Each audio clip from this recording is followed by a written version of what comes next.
Muy buen día, mi nombre es Eric Estuardo Hernández Rodríguez, soy guatemalteco, soy de una descendencia dentro de los pueblos indígenas que cohabitan en el territorio guatemalteco, soy de descendencia garífuna.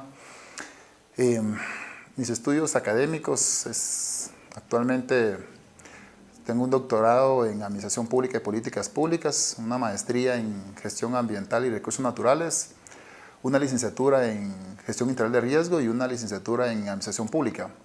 He sido catedrático de una de las universidades autónomas de acá de Guatemala. Soy de un departamento del Caribe, pero que históricamente este departamento se ha caracterizado por ser uno de los pocos departamentos en el país, en este caso Guatemala con 22 departamentos. Hablar de Izabal es el único rincón del Caribe que se encuentra en el territorio guatemalteco. Representamos, en este caso Guatemala es un país multiétnico y en ese sentido queremos platicarles sobre qué significa ser afrodescendiente en Guatemala, qué significa ser indígena en Guatemala y también voy a compartirles un poco de contexto en términos del resto de los países, sobre todo Honduras y El Salvador. Actualmente soy comisionado presidencial contra la discriminación y el racismo contra los pueblos indígenas, pero me voy a enfocar más en el tema del derecho de los pueblos indígenas con el enfoque puramente de la cosmovisión del propio pueblo garífuna afrodescendiente en Guatemala, Honduras y parte de lo que corresponde a El Salvador. ¿Qué significa ser indígena en Guatemala y en Centroamérica?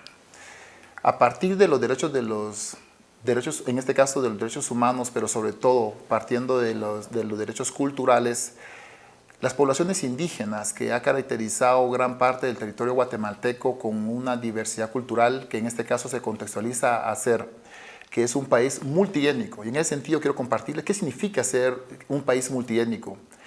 Se reconoce que existen una diversidad de grupos étnicos y es algo que dentro de ese contexto el que hablemos de una cultura no solamente debe de referirse a un grupo étnico con características de un idioma, con características de su vestimenta, sus costumbres, sus tradiciones, sino que también hay un comportamiento cultural del seno de una familia, que es la base fundamental de una sociedad.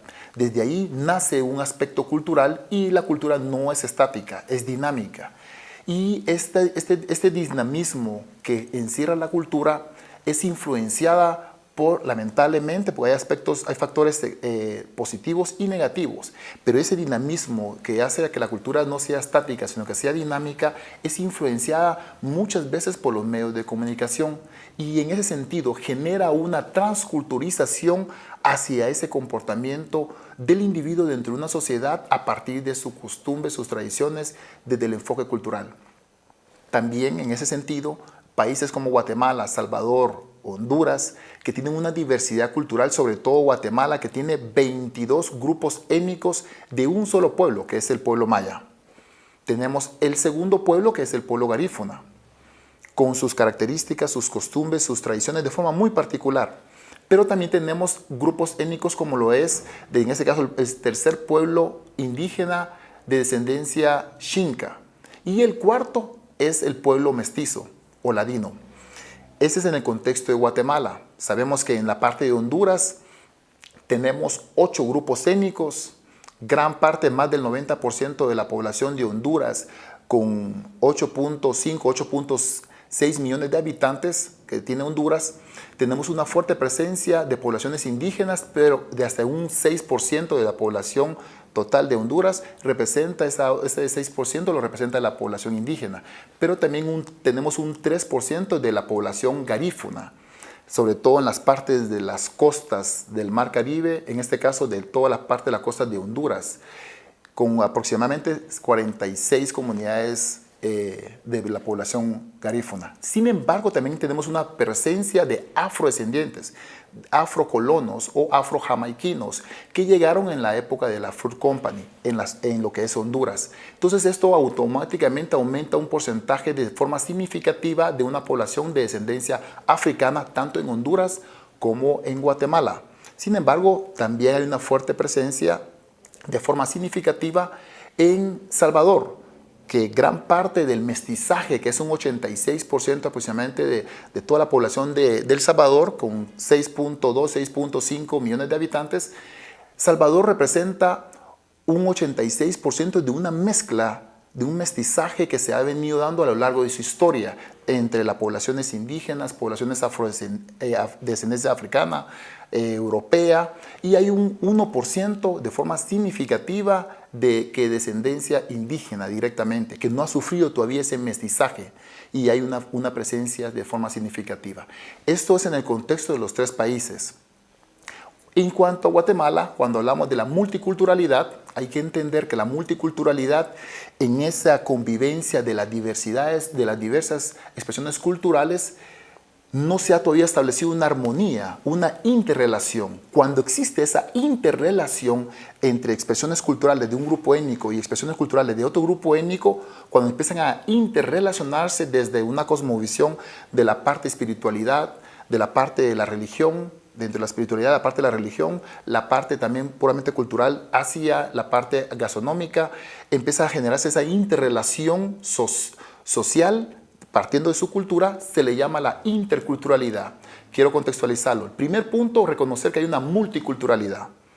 En ese sentido, estamos claros que en El Salvador, como Honduras y Guatemala, hay una multiculturalidad. Pero el siguiente paso, hay una interrelación, y a eso le llamamos la interculturalidad. Ya empezamos a tener una relación directa entre todas las demás culturas, y eso nos antepone a un derecho fundamental. Y es en función a esto que genera una lucha en contra del racismo y la discriminación. Cuando grupos étnicos de descendencias indígenas empezamos a generar esa interrelación, esto se le llama la interculturalidad, hemos superado una gran barrera, que es la discriminación. A pesar que la discriminación viene fundamentada en función a una construcción de una estructura de Estado que está fundamentada en esa parte. Desde ahí vienen las raíces del racismo. Pero eso quiero abordarlo más adelante. Quiero finalizar en cuanto a la parte de la definición de la multiculturalidad, la interculturalidad, que es la interrelación para uno de los más grandes deseos, que es llegar a la pluriculturalidad. Ese es el deseo de todos los grupos étnicos de descendencia indígena y afrodescendiente, y asimismo del mestizaje que se ha tenido a lo largo de la historia, para llegar a esa convivencia pacífica de paz entre todos los grupos étnicos. A eso es a lo que le llamamos la pluriculturalidad. Esa es parte de la cosmovisión de gran parte de los pueblos indígenas en Centroamérica, de gran parte de los pueblos indígenas con países que tienen esa presencia de forma significativa de lo que son el tema de los pueblos indígenas.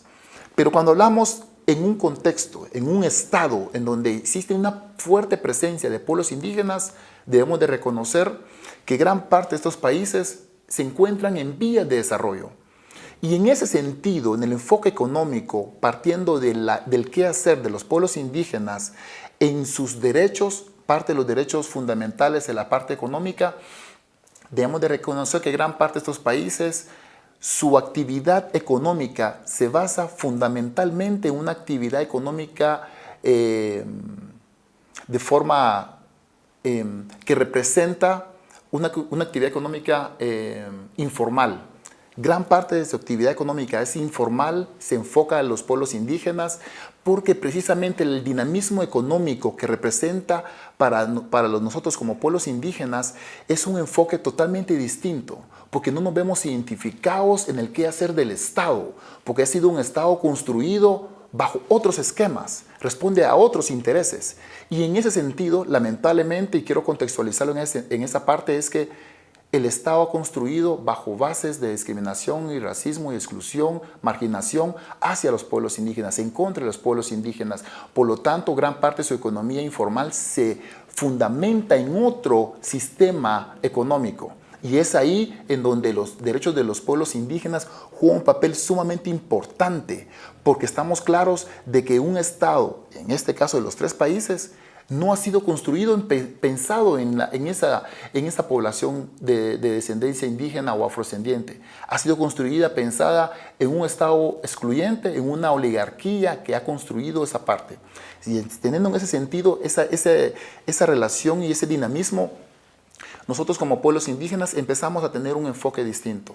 Y en esa parte quiero compartirles, cuando hablamos de derechos de los pueblos indígenas, estamos hablando de sus idiomas, que es un aspecto fundamental en cuanto a la identificación, y no quiero profundizar en el marco jurídico que Guatemala en este caso lo regula. Hay una ley de idiomas nacionales que regula todo el tema de los idiomas de Guatemala, no solamente el español, sino también los idiomas indígenas, dentro de eso los 22 idiomas mayas, el idioma garífuna y el idioma xinca. Sino que también quiero puntualizar en función a que ese es uno de los más grandes derechos que tiene la persona de descendencia indígena o afrodescendiente en estos 3 países como un derecho fundamental. Primero, la autoidentificación, en que cómo yo me puedo identificar, debo de conocer mis antecedentes, mis antepasados, de dónde vengo, qué estructura social es donde se ha venido dando esa ascendencia. Y en función a eso, la persona puede saber desde dónde viene y sabe hacia dónde va. Y en ese sentido, la construcción social dentro de una diversidad cultural es sumamente importante. La autoidentificación. El yo que sepa de dónde vengo, el yo que sepa por qué mis abuelos y abuelas utilizan una vestimenta como tal, el idioma, las costumbres, las tradiciones, la cosmovisión.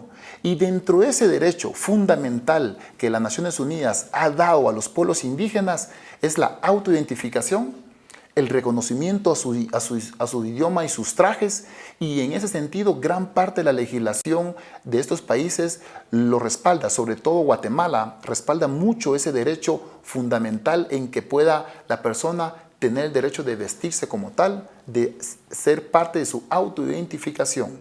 Entonces podemos partir que primero es el idioma, es fundamental tener conciencia de que el idioma representa parte de la identidad de una persona, dígase indígena o no indígena.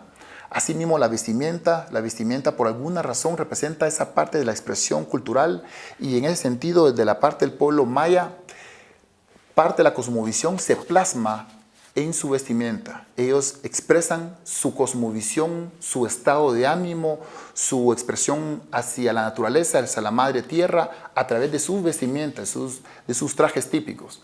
Y por otro lado, la población garífuna de descendencia africana, tenemos los colores que es en este caso rojo, negro y blanco, que representan parte de una expresión cultural específicamente del pueblo garífuna y que es totalmente distinto a los colores que se manejan como lo que identifica en la parte del color de África. Entonces son expresiones culturales que tenemos a nivel local y que en esa parte del pueblo garífuna, que es importante también compartirles, que debemos de saber de dónde vienen cada uno de estos pueblos, cuál es su historia, a qué se dedican, cuál es el aporte que podemos dar no solamente a nivel de sociedad y no solamente a nivel de Estado, sino también al mundo. ¿Qué podemos dar nosotros como de descendencia indígena al mundo? Y podemos dar mucho. Estos 3 países, lo que podemos exportar al mundo es nuestra cultura, es nuestra diversidad cultural única que representa uno de los más grandes aportes para la humanidad. Y en ese sentido, como parte de los derechos fundamentales de los pueblos indígenas, podemos enfocarnos a que gran parte de la riqueza que tienen estos 3 países, con la cosmovisión que tienen en función al conocimiento de sistemas de alerta temprana ante cualquier tipo de evento adverso, dígase del cambio climático, hay un conocimiento ancestral que puede servir a erradicar esa parte del flagelo que tanto aqueja a los países en vías de desarrollo, sobre todo lamentablemente Guatemala, que es el segundo país a nivel mundial con mayor cantidad de amenazas naturales. Y esa parte, asimismo, también está entre los 10 países Honduras, que también es uno de los países que lamentablemente se ven afectados de forma constante con efectos de cambio climático.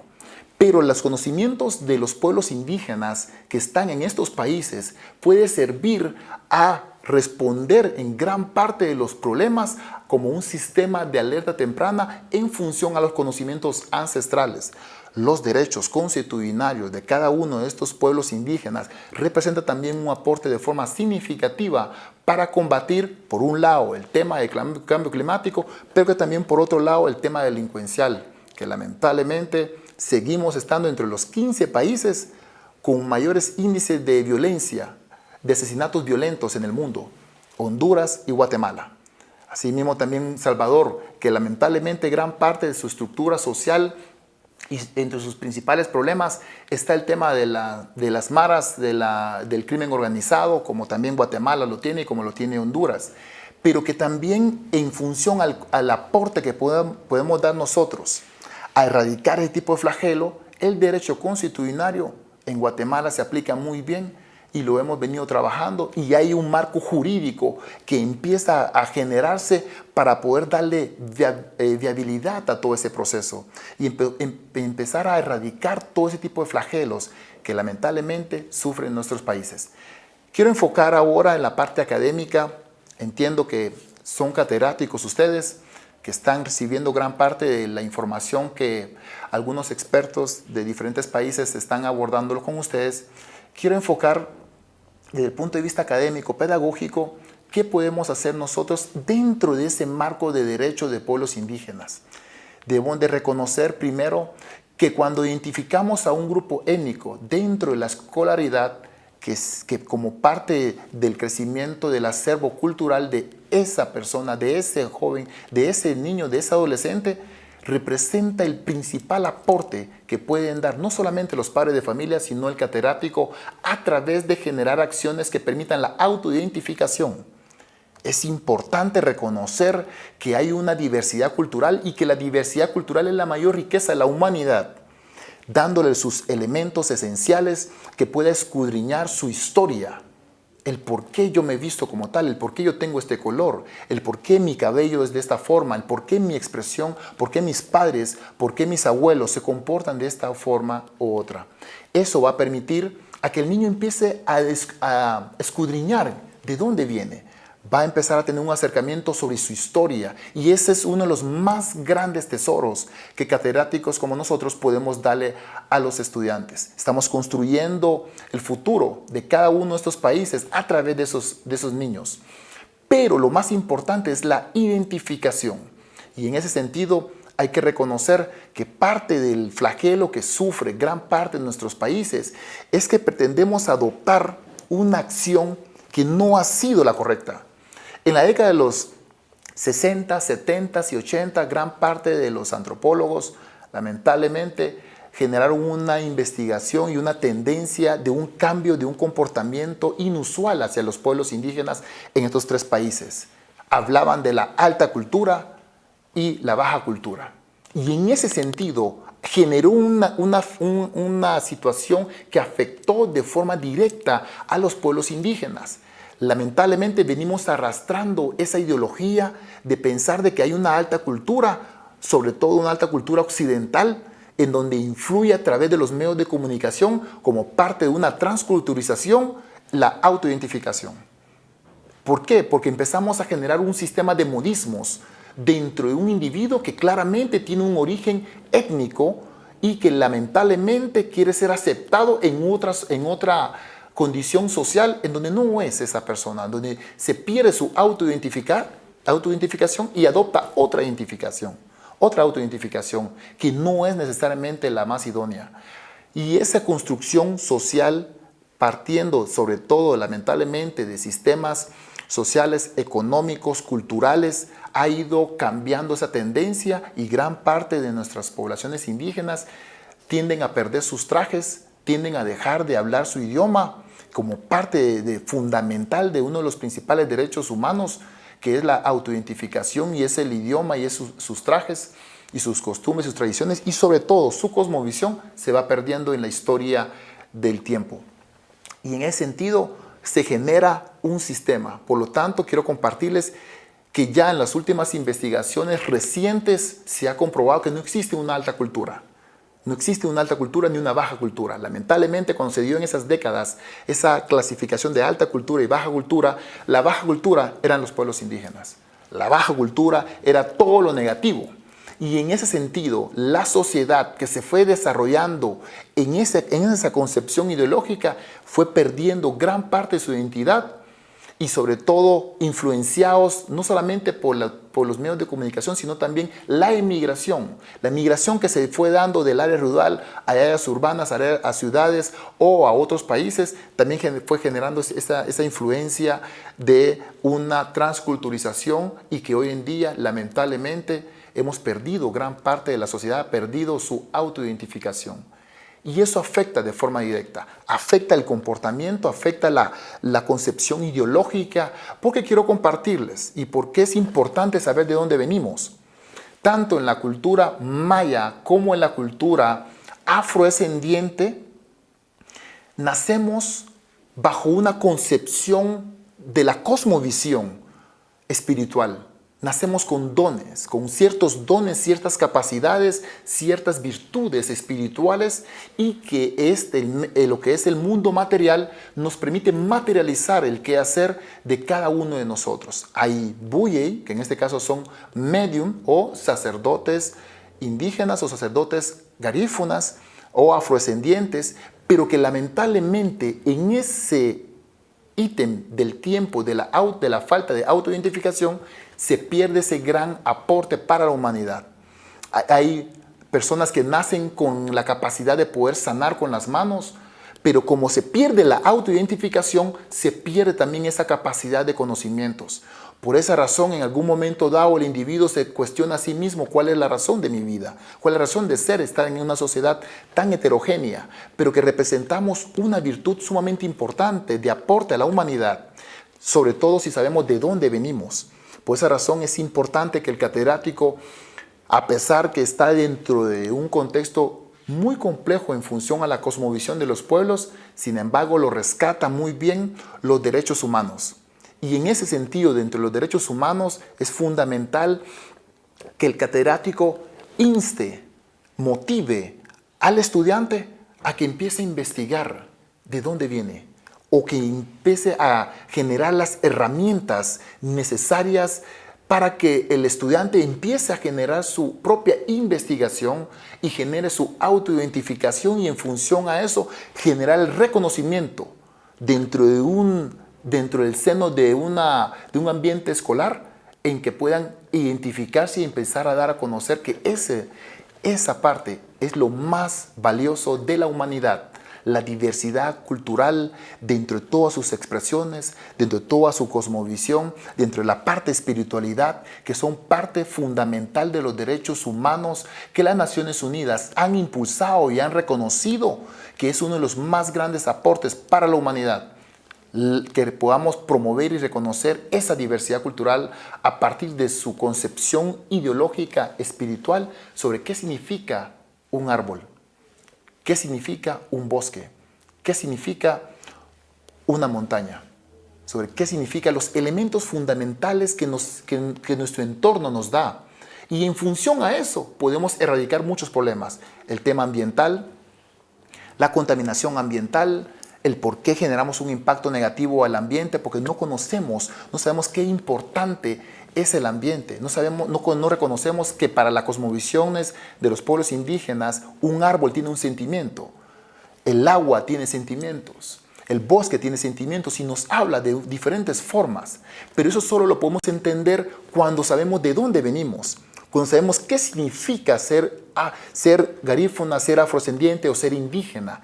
Esos son los elementos que el catedrático tenemos que empezar a cambiar ese sistema pedagógico que nos han impuesto también. Porque es un sistema pedagógico que solo nos han impuesto a memorizar, no a analizar, no a cuestionar, no a indagar, no a investigar y que formemos nuestro propio criterio. Y esa es una de las principales debilidades que hemos visto. Lamentablemente es un sistema impuesto creyendo nosotros, o en este caso las autoridades, que como el modelo de desarrollo que han tenido otros países también y que el éxito que han tenido otros países ya desarrollados pueda también ser implementado en los países en vías de desarrollo como nosotros. El problema es que nosotros tenemos un enfoque totalmente distinto de la cosmovisión, de la visión de la vida, porque son países con una fuerte presencia de pueblos indígenas. Y esa fuerte presencia de pueblos indígenas, lo que hace ese sistema occidental es chocar contra un sistema muy heterogéneo, pero con una concepción clara del significado de la vida.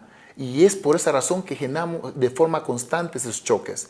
El sistema de educación, y no me dejarán mentir los catedráticos, puede usted identificar en su salón de clase, usted va a encontrar diferentes formas de expresiones de sus propios alumnos, formas de cómo ellos tienen una concepción de la vida, pero que no lo tienen bien clara. Entonces generan choques constantes entre la opinión del compañero y ese estudiante, porque no hemos primero partido de dónde venimos, no les hemos enseñado a ellos que ellos tienen también una forma de expresar a la vida. Y la vida realmente es un concepto muy heterogéneo.